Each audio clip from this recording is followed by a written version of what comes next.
안녕하세요. 저는 40대 초반 여성입니다. 최근 이혼을 했는데 적반하장으로 나온 남편의 태도가 너무나도 기가 막혀 이렇게 사연을 보내게 되었습니다.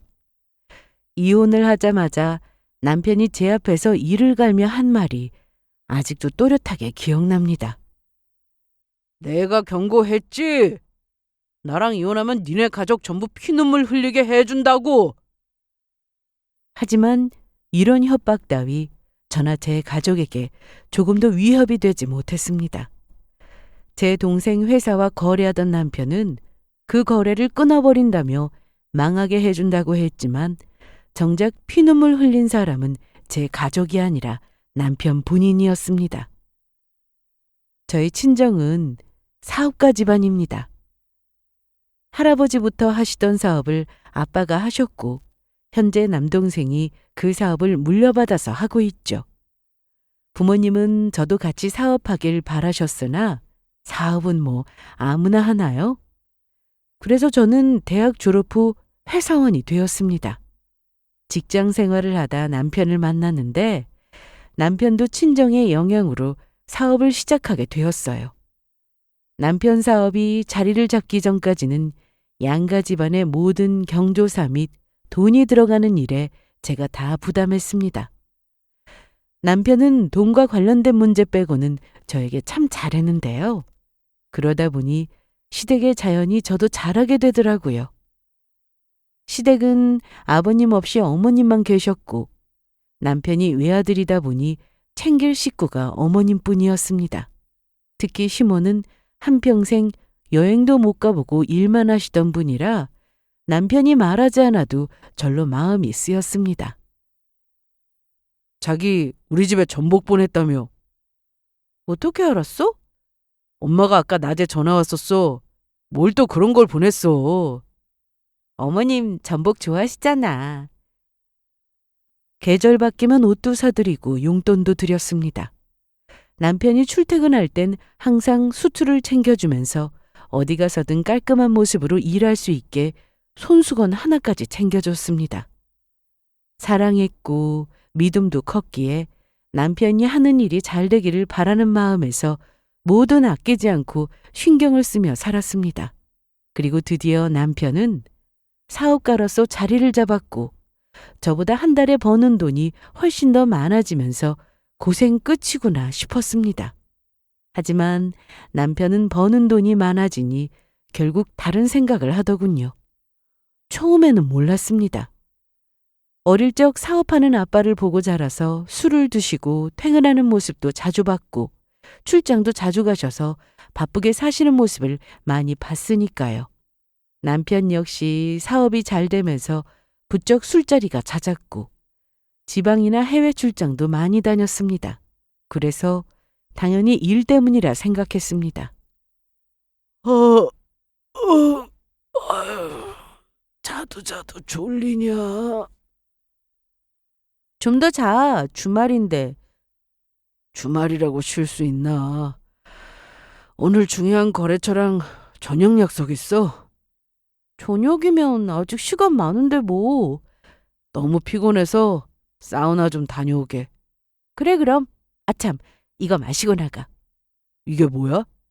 보약. 나 이런 거 안 먹어도 된다니까.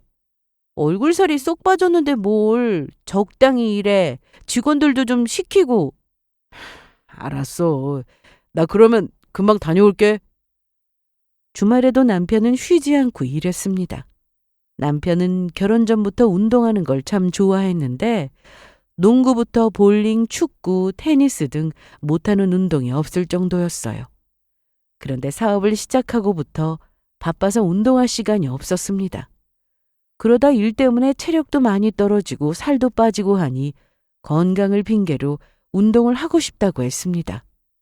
그러면서 어느 날 남편이 배드민턴을 시작한다고 했습니다. 배드민턴? 이게 돈도 안 들고 운동도 되고 좋아서 해보려고. 배드민턴 칠 곳은 있어? 우리 동네는 자기 퇴근하고 오면 문 닫아서 못할 텐데. 회사 근처에 알아보니까 뒤쪽에 공원이 하나 있는데 거기 배드민턴장 있더라. 그래? 남편은 따로 운동할 시간이 없다 보니 점심 먹고 남는 시간에 가서 배드민턴을 친다고 했습니다.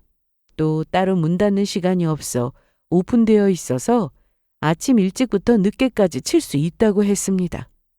그날 이후 남편은 이 핑계 저 핑계를 대며 자꾸만 귀가 시간이 늦어졌습니다. 처음에는 그저 일하느라 바쁘구나 생각해서 별다른 의심을 하지 않았지만 제가 촉이 좋아서인지 남편에게 여자가 있다는 사실을 알게 되었습니다. 상대는 이혼녀였고 나이는 저보다 4살이 많았습니다. 두 사람은 거의 매일 만나 같이 운동을 했고 저와 남편의 사진이 붙어있는 차로 그 여자를 집까지 태워다 주는 것은 물론 집에서 데이트를 즐기다 새벽 늦게나 되어서야 집으로 왔습니다. 처음엔 몰랐는데 남편의 거짓말로 의심을 시작하게 되었어요. 여보세요? 왜? 아직 퇴근 전이야? 이름 맞췄는데 운동 좀 하고 갈게. 시간이 많이 늦었는데? 여기 회사 뒤에는 언제든지 칠 수 있다니까. 정 안 되면 회사 앞마당에서 쳐도 되고. 이날 저는 볼일을 보고 남편의 회사 근처를 지나가던 중이었습니다. 그냥 갈까 하다가 전화를 해본 거였고 마침 일은 끝났다고 하길래 잠깐 들를 생각이었죠. 하지만 회사 문은 굳게 잠겨 있었습니다. 회사 내에 샤워장이 따로 있었기 때문에 운동을 하고 나면 씻고 들어오기도 했는데 회사 문이 잠겨 있을 수는 있지만 내부 불이 다 꺼져 있는 게 좀 이상하더라고요. 그래서 회사 뒤쪽에 있다는 코트장으로 가봤습니다. 그런데 남편의 말대로 야외 코트장이 있기는 했지만 그곳에는 아무도 없었습니다. 순간 싸한 기분에 저는 차로 돌아왔고 다시 남편에게 전화를 걸었지만 받지 않았습니다. 일단 모른 척하고 집으로 갔는데 한참 뒤에야 남편에게 전화가 왔습니다. 자기야, 전화했었네? 나 운동 중이어서. 어디서? 어디긴 회사 뒤에서 배드민턴 친다고 했잖아. 아우, 열심히 뛰었더니 개운하네. 이제 출발할 거야? 남편이 저에게 왜 거짓말을 하지 싶었습니다. 이때까지만 해도 설마 내 남편이 바람이라도 피울까 싶었던 저는 의심은 되었지만 외도 사실에 대해서 아마도 믿고 싶지 않았던 건지도 모르겠습니다. 그날부터 저는 제정신이 아니었습니다. 그렇다고 정신을 완전히 놓고 산 건 아니었어요. 지금 생각해도 그럴 힘이 대체 어디서 나온 건가 싶을 정도로 퇴근하고 나면 남편의 뒷조사를 하기 바빴습니다. 하루 종일 잠을 못 자는 날도 많았지만 정신을 똑바로 차리지 않으면 안 된다는 생각에 제 머릿속은 온통 증거뿐이었습니다. 남편은 제가 다 아는 줄도 모르고 제가 뭘 하고 다니는 줄도 모르고 그렇게 상간녀를 만나러 다니기 바빴습니다. 새로운 증거를 확인할 때마다 남편에 대한 배신감과 고통에 심적으로 너무 괴롭고 제가 잘못한 게 대체 뭐가 있을까 상담까지 받았습니다. 문제는 남편과 상간녀라는 걸 알면서도 그 잘못의 원인을 저에게 찾으려 했던 거였죠. 참 바보 같은 생각이었습니다. 정신의학과를 찾아가 선생님을 붙들고 울기도 했고 남편의 외도 사실을 알고 난 뒤부터 밥도 제대로 못 먹고 살도 점점 빠졌습니다. 그러다 결국 일이 생겼어요. 어느 토요일 아침 저는 전날 남편을 기다렸다가 블랙박스를 확인하려고 나를 지새웠습니다. 남편은 그렇게 또 외박을 했고 뜬 눈으로 세운 저는 당연히 정신이 몽롱한 상태였죠. 예림아, 엄마 지금 집 근처야. 잠깐 내려올래? 우리 집 근처? 그래. 어차피 이모네 가는 길이라 너한테 반찬만 주고 가려고. 알았어. 금방 내려갈게. 분명히 옷을 입고 나와서 엘리베이터를 탄 것까지는 기억이 났는데 눈을 떠보니 병원이었습니다. 그리고 제 손을 꼭 잡고 있던 사람은 바로 친정엄마였죠. 예림아, 정신이 좀 들어? 엄마, 어떻게 된 거지? 기다리고 있는데 어떤 사람이 너를 업고 나오는 거야. 그래서 어떻게 된 거냐고 했는데 엘리베이터 안에서 네가 쓰러졌대. 너 그리고 이 몰골이 대체 뭐야? 밥도 못 먹고 다닐 만큼 그렇게 바빠? 아무리 그래도 밥은 챙겨 먹어야지. 엄마는 이날 제가 무슨 일이라도 생기는 줄 알고 급하게 근처 병원부터 찾았다고 했는데 다행히 큰 이상은 없었고 빈혈이 너무 심하게 나왔다고 했습니다. 사실 저에게는 평일보다 주말이 더 중요했습니다. 남편의 뒤를 밟을 수 있었거든요. 그런데 이렇게 누워만 있으니 답답해서 바로 일어나 나가려고 했는데 너 이거 다 맞기 전까지는 꼼짝 말고 누워 있어. 엄마가 비타민인가 좋은 것도 좀 놔달라고 했으니까 시간 좀 걸릴 거야. 엄마, 나 할 일 많은데. 무슨 할 일? 네 몸 챙기는 것보다 더 중요한 일이 어디 있어? 그러다 결국 눈물이 터졌습니다. 우리 딸 요즘 많이 힘들었어? 왜 이렇게 울어? 어? 엄마. 누가 보면 네 엄마가 울린 줄 알겠네. 그렇게 병원에서 한참을 누워 있다가 잠도 좀 잤습니다. 진짜 오랜만에 꿀잠이었어요. 그간 불안한 마음으로 자려고 누워도 잠이 안 오고 그렇게 출근하면 비몽사몽으로 일도 못하니 혼나면서 하루를 보내야 했는데 잠을 자고 일어났더니 엄마 말처럼 내 몸 챙기는 것보다 정말 중요한 건 없구나 싶었습니다. 결혼 생활 망친 것도 그 인간이고 제 몸 상하게 한 것도 그 인간이라는 생각에 이제부터는 저도 이기적으로 좀 살아야겠다는 생각이 들었습니다. 이날 저는 병원에서 한참을 쉬다가 나왔고 그날 다짐했습니다. 절대로 용서 못한다고 말이죠. 며칠 뒤 남편은 지방으로 출장을 간다고 했습니다. 출장? 광주에 거래처가 있어서 다녀와야 해. 그래서 다녀오라고 했죠. 먼 곳도 아니어서 남편은 출장을 가서 하루 자고 다음날 오후 2시쯤 집에 왔습니다. 그런데 이날 집에 오더니 남편은 출장을 다녀와서 피곤하다며 방으로 들어가서는 바로 자는 줄 알았는데 자는가 싶었더니 이불 안에서 저 모르게 또 톡을 보내고 있었습니다. 뻔했어요. 상대는 상간녀였습니다.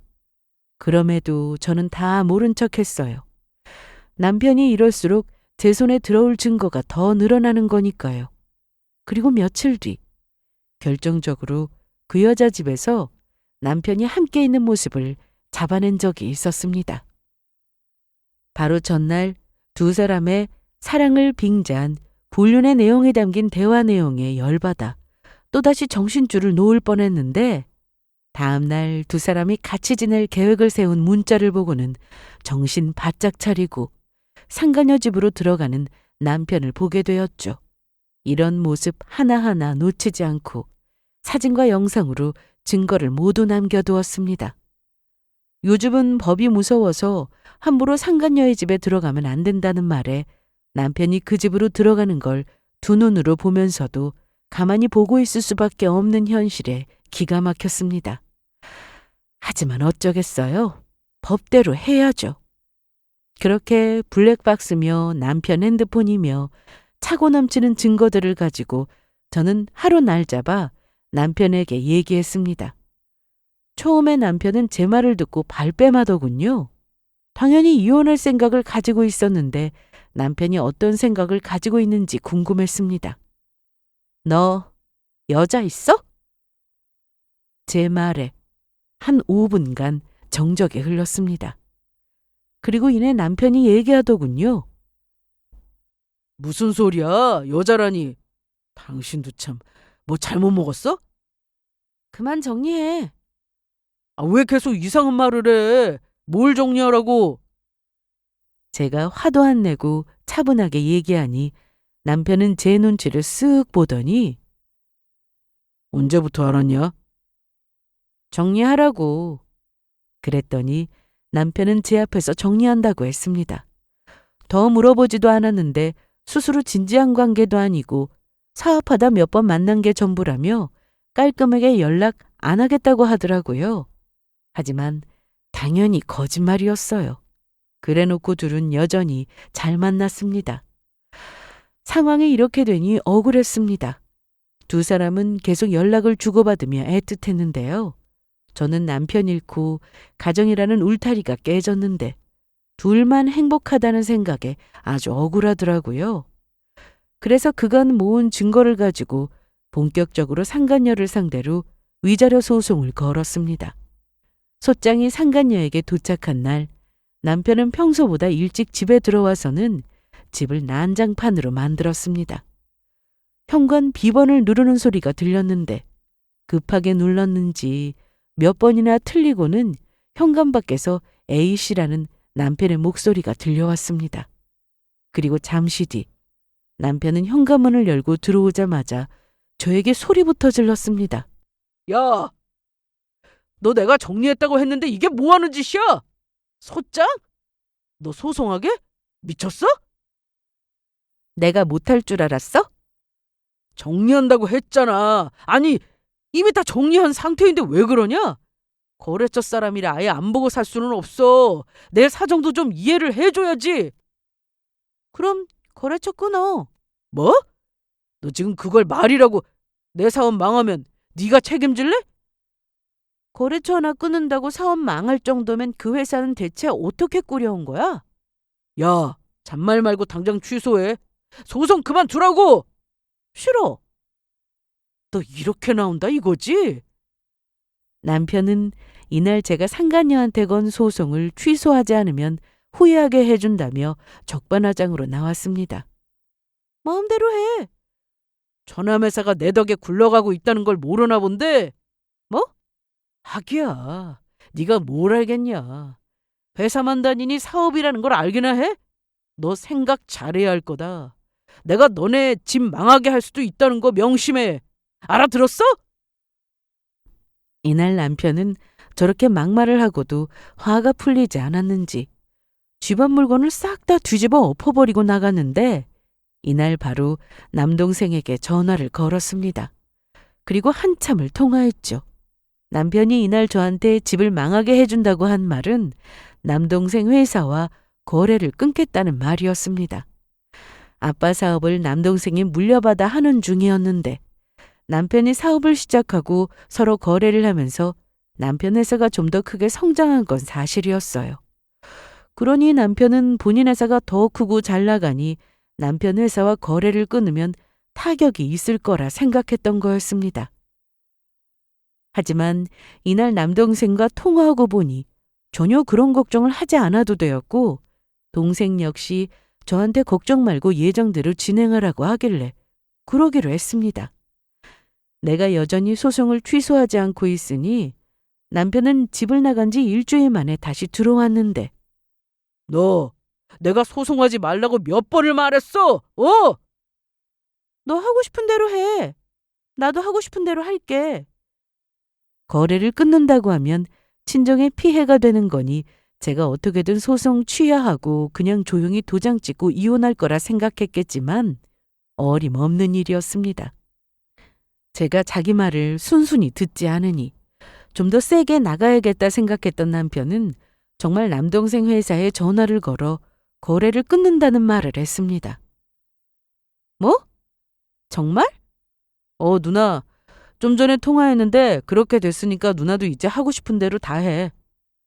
그래, 알았어. 남동생은 아마 거래를 끊는다고 말을 해놨으니 저나 동생이 무슨 말이 있겠지 싶었겠지만 사실 아무런 타격도 없었습니다. 너 연락 못 받았냐? 무슨 연락? 저남한테 이제부터 거래 안 하겠다고 했는데 내가 분명 말했지. 나랑 이혼하면 니네 가족 피눈물 흘리게 한다고 했을 텐데. 왜 말을 안 듣냐? 너 하나 때문에 니네 집 망하게 하면 좋냐? 글쎄, 피눈물은 내가 아니라 네가 흘릴 것 같은데. 제가 소송을 취할 생각이 전혀 없어 보이니 남편은 남동생 회사에 정말 거래 정지를 해버렸는데 이건 아주 돌이킬 수 없는 큰 실수였습니다. 아빠가 하는 사업체를 동생이 물려받아서 하고 있었는데 이미 회사가 많이 커진 상태라 동생은 본인 힘으로 회사 하나를 더 만들어 나가고 있었습니다. 물론 남편을 만나기 전부터 동생은 사업을 하고 있었죠. 그러니 남편은 친정에서 동생이 처음부터 꾸려나간 사업이 아빠한테 물려받은 회사라 생각하고 있었습니다. 한마디로 아빠한테 물려받은 회사 따로 남동생이 키운 회사 따로 이렇게 두 개의 회사가 있었던 거였죠. 서로 연결되어 있었기에 남편 회사와 거래를 끊는다고 해서 별 타격도 없었고 오히려 거래를 끊으면 조건 좋은 다른 회사와 거래를 틀 수 있는 좋은 기회가 되기도 했습니다. 이런 사실을 오직 남편만 모르고 있었어요. 저는 사업에 대해서 잘 모르기 때문에 처음 남편이 저에게 협박하듯 이혼하고 나면 거래를 끊는다고 하길래 정말 일이 너무 커지는 건가 내심 걱정했는데요. 뭐? 여자가 있다고? 매형 그렇게 안 봤는데. 회사 신경 쓰지 말고 소송인가 그거 누나 하고 싶은 대로 해. 정말 문제 없겠어? 그동안 매형 회사라 받아주고 거래한 거지. 그보다 좋은 거래처가 얼마나 많은데. 누나 생각해서 말 안 하고 있었던 거야. 그리고 진짜 어이가 없다. 우리 회사랑 거래 두고 매출액이 크게 늘었으면서 그건 생각도 못하고 이제 회사 좀 커졌다고 저리 막 나가? 회사 일은 내가 알아서 할 테니까 누나는 소송 준비 잘해. 처음에 남동생과 통화할 당시 동생이 저에게 해준 말이었습니다. 그렇게 동생과 통화 후 아무 문제 없다는 걸 알게 된 저는 남편이 저리 나오든 말든 저 하고 싶은 대로 하기로 했습니다. 그리고 상간녀 소송을 진행하면서 할 수 있는 한 남편의 모든 것을 하나씩 잘라버리며 저도 조금씩 안정을 찾아가고 있었죠. 저도 모르게 상간녀에 대한 증거를 가지고 있다는 사실에 남편은 더 분노했는데요. 너 사람 시켜서 내 뒤 밟은 거냐? 미행이라도 한 거냐고? 아니? 그럼 뭘 믿고 이렇게 깝치는데? 뭐 있어? 궁금하냐? 그러길래 바람을 피려면 완벽하게 속이고 피우지 그랬어. 끝까지 나 모르게. 여기저기 나 바람 피운다고 흘리고 다니니까 내가 알지? 생각해보면 진작에 버렸어야 할 제 인생의 쓰레기였는데 저에게 있어서 쉬운 선택은 아니었습니다. 제 두려움과 미련, 이혼하면 주변에서 나를 어떻게 볼까 하는 시선과 또 충격받을 친정 식구들 때문에 이런 놈을 버리지 못하고 계속 질질 끌고 왔던 거였죠. 제가 어디까지 알고 있는지 전혀 모르던 남편은 처음에는 결혼 생활 중 위법한 일은 절대 한 적 없다며 발뺌하고 거짓말도 했지만 소송까지 걸어버리니 실컷 떠들던 그 입을 다물었습니다. 심지어 이 사실을 알게 된 친정에서는 난리가 났는데 특히 아빠는 절대 가만 못 둔다고 하셨습니다. 하지만 소송 중에 혹시나 아빠가 남편이나 상간녀를 건들면 저한테 불리해 줄 수 있기 때문에 저를 위해 가족들이 많이 참고 계셨어요. 그런데 시몬은 아니었습니다. 소송이 진행 중인 걸 알게 된 시몬은 집으로 찾아와 제 머리채까지 잡았는데요. 얘 어디 있냐? 어? 엄마, 연락도 없이. 당장 나오라고 해. 시몬은 들어오자마자 자기 아들 말도 무시하고는 방마다 문을 열고 다니며 저를 찾았습니다. 급기야 화장실에서 머리를 말리고 있었는데 제 손에 있던 드라이기를 잡아 바닥에 내동댕이 치고는 다 말리지도 못한 제 머리를 잡고는 거실로 질질 끌고 나왔습니다. 이번 일로 바닥에 제 머리카락이 한 움큼 빠졌고 식탁 위에 있던 소쿠리로 실컷 두들겨 맞았습니다. 이거 나요. 몰라. 네가 뭔데 소송을 하냐? 네가 그럴 자격이 있어? 시몬은 자기 아들 힘들게 하지 말고 앞길 막지 말라며 이 난리를 피웠는데요. 더 기가 막힌 건 뭔 줄 아세요? 이 상황에 남편은 자기 엄마를 말리기는커녕 욕을 하며 나가버렸습니다.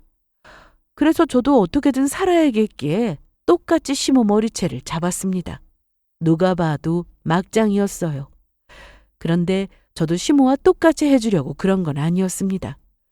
시모가 제 머리를 놓지 않으니 고개를 들 수도 없었고 일단 손을 뻗어 잡히는 걸 잡는다는 게 바로 시모의 머리였습니다. 아이고 머리야. 너 이건 안 나? 먼저 놓으세요.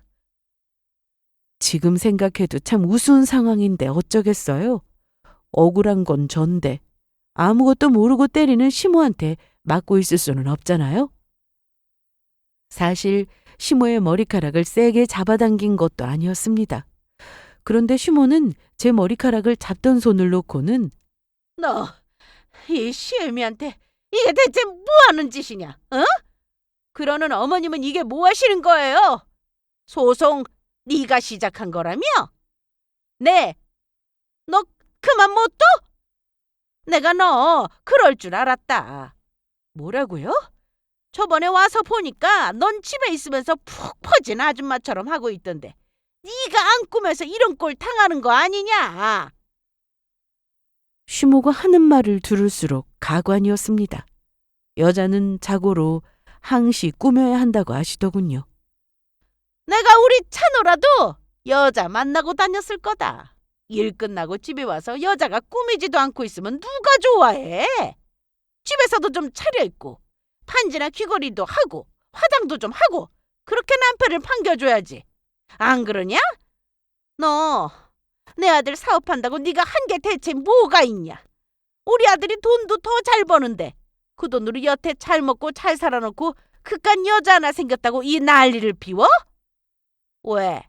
다른 여자한테 우리 아들 뺏길 생각하니 열받냐? 그러게 진작에 잘하지 그랬냐? 그만 가세요. 못 간다. 소송 취하하고 조용히 도장 찍고 끝낸다고 말하기 전까지는 못 가. 그럼 마음대로 하세요. 저는 시모가 집에 있든 말든 제 할 일 다 하고 지냈습니다. 그날 바로 병원에 가서 진단서부터 받아왔고 소생음만 신경 썼죠. 시모도 말할 상대가 있어야 하는데 저도 대꾸도 없고 본인 아들은 상간녀에게 빠져서 들어오지도 않으니 어쩌겠어요. 혼자 그 난리를 피우다 결국 가셨습니다. 그런데 앵무새처럼 소송 취하하고 이혼 도장 찍으라고 하던 남편놈이 한동안 연락이 없었습니다. 대체 어떻게 된 건가 싶어 저는 남편에게 전화를 걸었는데 역시나 제 전화는 받지 않더군요. 그래서 다음날 남편 회사로 직접 찾아갔는데 그날 배꼽 잡을 광경이 펼쳐졌습니다. 차를 세우고 남편 회사 정문 쪽으로 갔는데 이미 사람들이 많이 몰려 있었습니다. 처음에는 무슨 일인가 싶었는데 저 멀리서 회사 직원 한 명이 보였습니다. 안녕하세요. 어머 사모님, 마침 잘 오셨어요. 저희 회사 어떻게 되는 거예요? 정말 망하는 거예요? 네? 그게 무슨 말이에요? 저기 사람들은 다 뭔데요? 회사 입구에 몰려있던 사람들은 물론 비어있는 사장실까지 들어가 자리를 차지하고 있던 사람들 모두 투자자들이라고 했습니다. 거기다 거래처 사장들도 많이 찾아왔다고 했죠. 아침에 출근했는데 이미 저 사람들이 와서 기다리고 있었어요. 사장님을 찾길래 전화했는데 받지도 않고. 이거 어떻게 해요? 그런데 알고 보니 남동생 회사와 거래를 안 하고 있다는 사실이 주변 회사에 퍼지자 이 난리가 난 거였습니다. 투자자들은 투자금을 뺀다고 난리였고 거기다 다른 거래처 사장들은 거래를 끊는다면서 사장이 올 때까지 안 간다고 사장실에서 버티고 있다고 했죠. 이 상황에 제가 회사 안으로 들어가면 안 되겠다 싶었던 저는 회사 밖에서 상황을 지켜보다 가려고 했는데 그때 누군가 뒤에서 제 팔을 잡아당겼습니다. 누군가 봤더니 남편이었습니다. 당신 뭐야? 쉿! 조용히 해! 그렇게 남편은 제 팔을 잡고는 회사 뒤 공터로 저를 데리고 갔는데 이거나. 너 뭐냐? 회사에 사람들 아직 있어? 그리고 저는 남편 회사 직원에게 전화를 걸려고 했습니다. 그러자 너 지금 뭐 하는 거야? 김대리한테 전화를 왜 해? 너 왔다고 말해야지. 저 사람들 지금 너만 기다리고 있는데. 나 지금 저기 들어가면 큰일 나. 뭐? 자기야, 예림아, 처남한테 말 좀 해줘. 어? 남편은 그렇게 큰 소리치고 집에도 안 들어오더니 남동생에게 빨리 전화해서 설득을 시켜달라고 했습니다. 이미 남편은 제 동생에게 전화를 했는데 자기 전화는 안 받는다고 하더라고요. 남동생 회사는 규모는 크지 않아도 매우 탄탄한 그런 회사였습니다. 그러니 주변 동일 업계에서는 잘 나가는 회사 중 하나였죠. 거래를 두고 싶어하는 회사도 많았고요. 남편 회사 역시 이름이 좀 알려진 회사였으나 내부적으로 따져보면 남동생 회사가 좀 더 잘 나갔습니다. 그러니 그동안 남동생 회사와 거래하면서 알게 모르게 남편 회사가 득을 보고 있었던 것도 사실이었습니다. 하지만 남편은 혼자 힘으로 회사를 키운 거라 착각했고 거래처 하나쯤 끊어도 크게 문제될 거 없다고 생각했겠죠.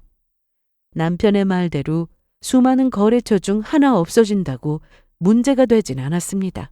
다만 그게 제 남동생 회사라는 게 타격이 매우 컸습니다. 먼저 거래 끊는다고 난리 쳐놓고 이제 와서 나더러 설득하라고? 내 연락도 안 받아. 내 동생이 일방적으로 거래 끊은 거야? 아니, 그러니까 내가 그런 건 맞는데 상황이 이러니까 좀 도와줘. 어? 생각보다 너무 심각해. 딱 봐도 남편은 정말 심각해 보였습니다. 그런데 여기서 멈추고 싶지는 않았어요. 아직 남편은 나락으로 떨어지지도 않았으니까요. 예림아, 나 걔랑 다 정리했어. 정말이야. 정리했다고? 그래. 그러니까 상간녀 소송인가 뭔가 그건 너 하고 싶은 대로 해. 대신 우리 이혼은 하지 말자. 어? 나 한 번만 살려줘. 제발 예림아.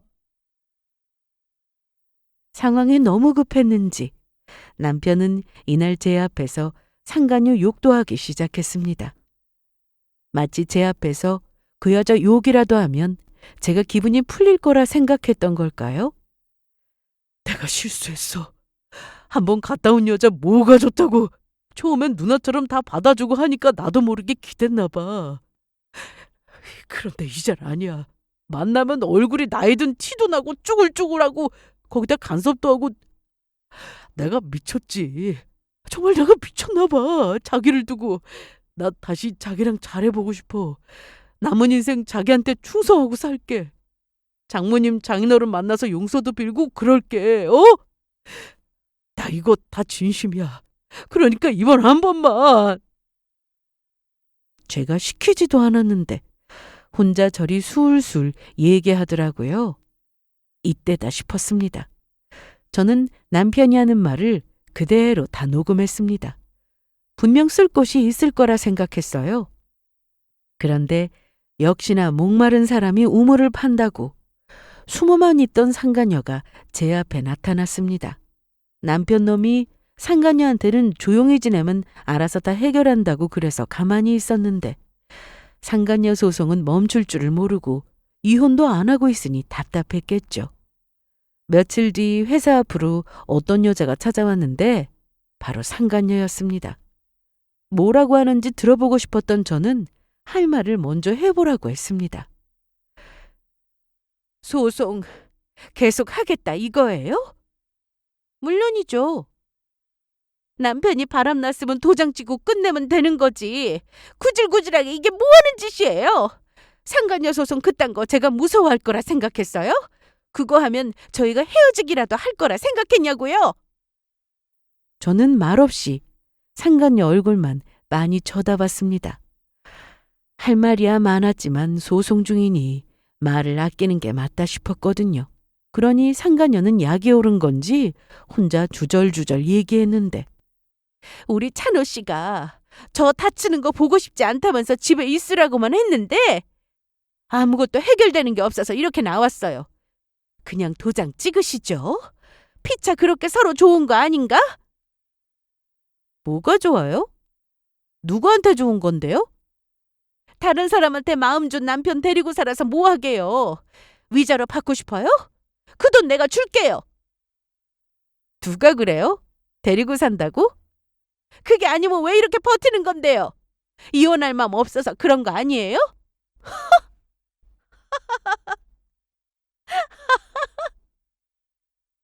웃어요?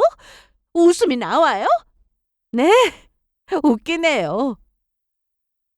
아직도 상황 파악을 못했나 본데 우리 찬호 씨 그만 놔줘요.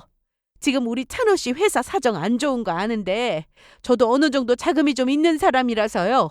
앞으로 좀 힘들긴 하겠죠. 각오하고 있어요.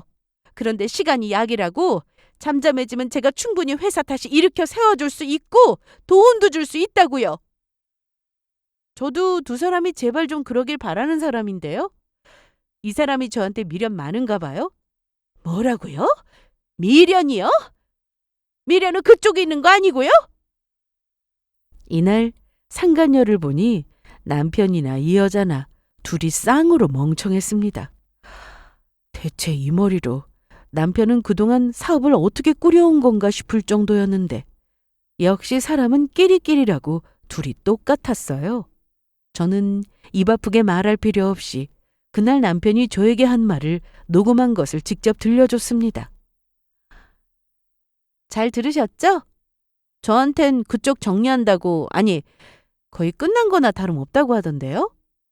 그리고 방금 들으셔서 아시겠지만 남은 인생 저한테 충성하고 살겠다네요? 그러니까 미련은 제가 아니라 그쪽이 고른 박찬호 그 인간한테 있다고요. 제가 남편과 이혼하면 새 가정 꾸리고 살 생각이었겠지만 본인과 정리하고 저와 다시 잘해본다는 말을 들었으니 얼마나 열이 받았겠어요. 남편은 결국 얼마 뒤 상간녀로부터 소송을 당하게 됐습니다. 회사 거래처로 남편과 상간녀가 처음 만나게 되면서 둘이 그렇고 그런 사이가 된 거였는데 남편 회사의 상간녀도 어느 정도 돈을 투자하고 거래를 유지하고 있었습니다.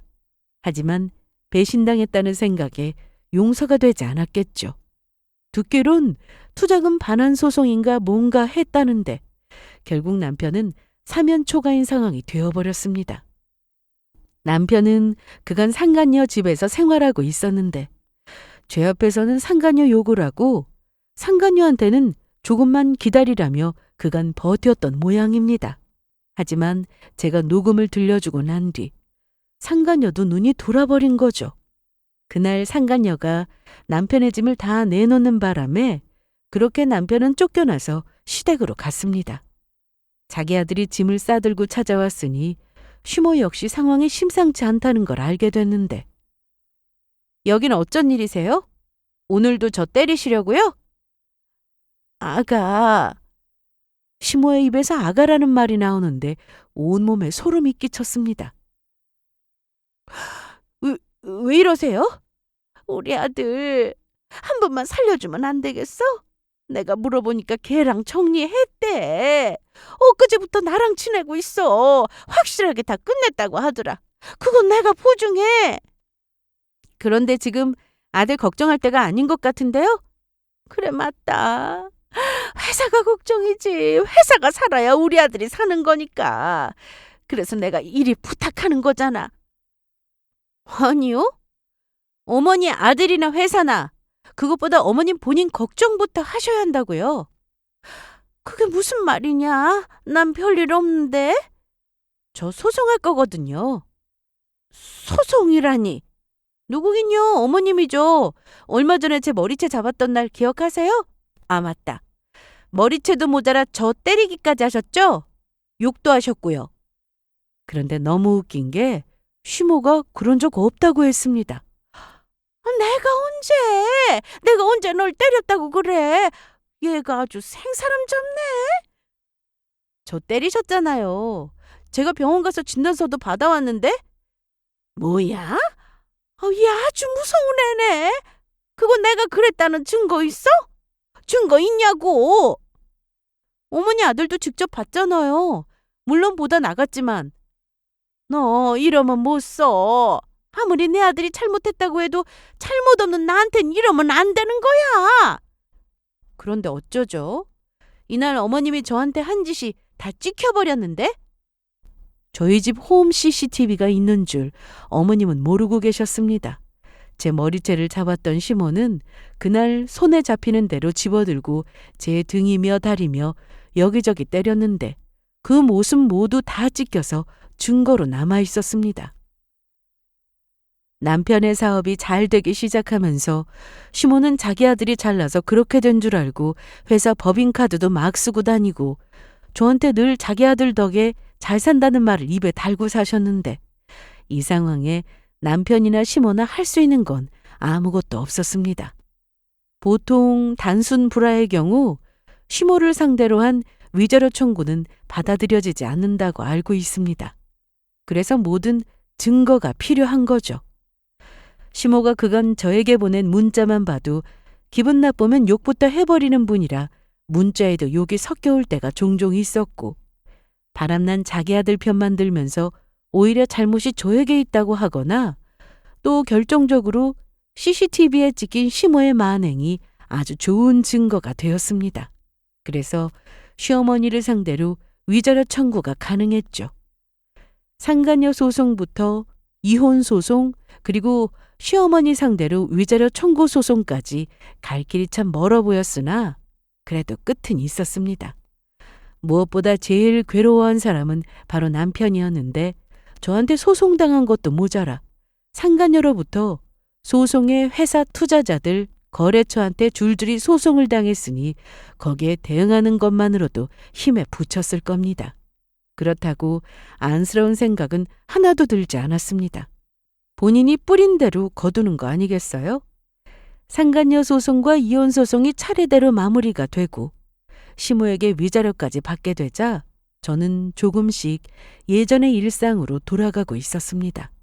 하지만 전 남편은 아니었어요. 그 잘 나가던 사장님에서 한순간에 빚쟁이가 되었으니까요. 투자자들 돈 빼주고 거래대금 막으려고 회사 처분하고 그러다 보니 직원들 월급도 밀리게 되면서 이래저래 힘든 시간을 보내고 있었습니다. 남동생 회사와 오래 거래를 했으니 동생은 주변 회사로부터 전 남편의 소식을 간간히 전해 들었는데 단 한 번도 좋은 소식을 들어본 적이 없었습니다. 상간녀라도 지켰으면 다시 뭔가를 시작해 볼 수는 있었을지도 모르는데 상황에 따라 사람을 저리 쉽게 버리는 놈이라 옆에 남은 사람이 아무도 없더라고요. 상간녀는 그때 전 남편을 상대로 투자 반환 소송인가 해서 돈을 받아내고 그것도 모자라 그간 전 남편으로부터 받은 비싼 선물도 싹 다 챙겨서 떠났다고 했습니다. 비싼 선물이라고 하면 명품백 정도로 생각하는 분들이 많이 계시겠지만 스타일이 좀 더 컸습니다. 비싼 외제차도 선물로 해줬더라고요. 제가 차를 오래 타서 바꿔야 한다고 했을 땐 고장나기 전까지 타라던 놈이 상간녀한테는 아낌없이 퍼주며 살았던 겁니다. 그리고 회사 잘 나가고 돈도 많이 버니까 그간 돈 무서운 줄 모르고 살았는데 빚쟁이가 되고 나니 일용직으로 일하며 생활비를 벌어도 남는 게 없다고 하더군요. 돈이 들어오기 무섭게 빚 갚는 데 쓰고 사니까 희망이 없었을 겁니다. 그래서인지 어느 날 전 남편이 저를 찾아왔습니다. 퇴근 후 집에 가고 있었는데 누군가 뒤에서 쫓아오는 불쾌한 기분이 들었습니다. 이날은 차도 안 가지고 가서 버스에서 내려 걸어가던 중이었는데요.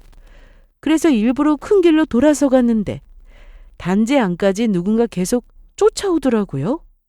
늦은 밤이라 뒤를 돌아서 쳐다봐도 후드를 뒤집어 쓰고 마스크까지 쓰고 있어서 순간 무서운 마음에 뛰기 시작했습니다. 그런데 그때 누나! 선우야!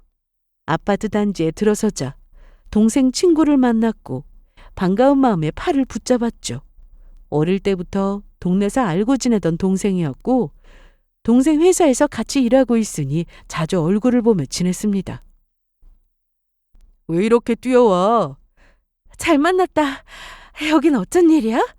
민욱이 따라왔지. 우리 민욱이는 어딨어? 누나 집에 올라갔어. 나 담배 한 대 피우려고 잠깐 내려왔는데 저기서 누나가 막 뛰어오는 게 보이잖아. 그런데 후드를 쓰고 제 뒤로 쫓아오던 남자가 제 쪽으로 다가왔습니다. 당신 뭐야? 그러는 넌 뭔데 남의 여자 팔을 붙잡고 있냐? 그 사람은 바로 전 남편이었습니다. 제 동생 친구에게 주먹이라도 날릴 생각이었는지 주먹을 쥐고 때리려고 했는데 동생 친구가 그걸 피했고 그 와중에 저까지 챙기더라고요. 전 남편 눈에는 동생 친구가 키도 크고 덩치도 있고 저까지 챙기는 모습에 제가 만나는 사람이라 착각이라도 한 건지 더 난리를 피웠는데. 야, 박찬호! 예림아, 너 뭐야? 나랑 이혼한 지 얼마나 됐다고 벌써 다른 놈을 만나냐? 이 사람이 누나 전 남편이야? 뭐, 누나? 연하 만나냐? 우리 누나한테 떨어지세요. 지금부터 한 발짝만 더 움직여서 우리 누나한테 손대면 바로 경찰에 신고할 겁니다. 놀고 있네. 넌 빠져. 예림아, 나 너한테 할 말 있어서 온 거야. 무슨 말? 우리 사이에 뭐 할 말이 더 남았냐? 가라. 그런데 너 정말 남자 생긴 거냐? 솔직히 아니라고 말해주긴 싫었습니다. 그간 살면서 하도 당한 게 많아서요. 아직 젊은데 나도 좋은 남자 만나서 새 인생 살아야지. 그래, 그건 좋은데 이렇게 빨리? 거기다 연하? 야, 나이 어린 남자 만나면 너만 고생이야. 내가 다른 남자랑 재혼이라도 할까봐 열받냐? 그러게, 진작에 잘하지 그랬냐. 뭐? 너네 엄마한테 들었던 말을 내가 너한테 하게 될 줄 몰랐네. 네가 바람 피웠을 때 니네 엄마가 나한테 그러더라. 내가 꾸미지도 않고 아줌마처럼 퍼져 있어서 네가 밖으로 놔두는 거라고. 그러길래 바람나지 않게 진작에 좀 잘하지 그랬냐고 하셨다고. 이 말 들어보니까 어때? 나는 그때 상당히 기분이 더러웠는데 말이야. 그리고 연하 무시하지 마. 딱 봐도 든든하잖아? 능력도 얼마나 좋은데. 그러자 전 남편은 또 한 번 주먹을 휘두르려고 했는데 그때 남동생이 나왔습니다. 그리고 이 모습을 보자 급하게 뛰어와서는 전 남편 팔을 붙잡았죠. 그 사이 동생 친구는 경찰에 신고를 했고요. 처남! 누가 처남이야? 잠깐만, 일단 놓고 말해. 내가 너하고 똑같은 쓰레기 되게 싫어서 폭력을 안 쓰겠는데 여기 잠깐 있어. 경찰 올 때까지 기다리라고. 아니, 경찰은 왜 불러? 우리 누나랑 다 끝났는데 왜 왔냐? 스토커야? 예림아, 너 이거 보고만 있을 거야? 그래도 처남 맹행하던 사이였는데 내가 네 동생한테 이런 대우 받아야겠어? 별로 끼어들고 싶지 않네.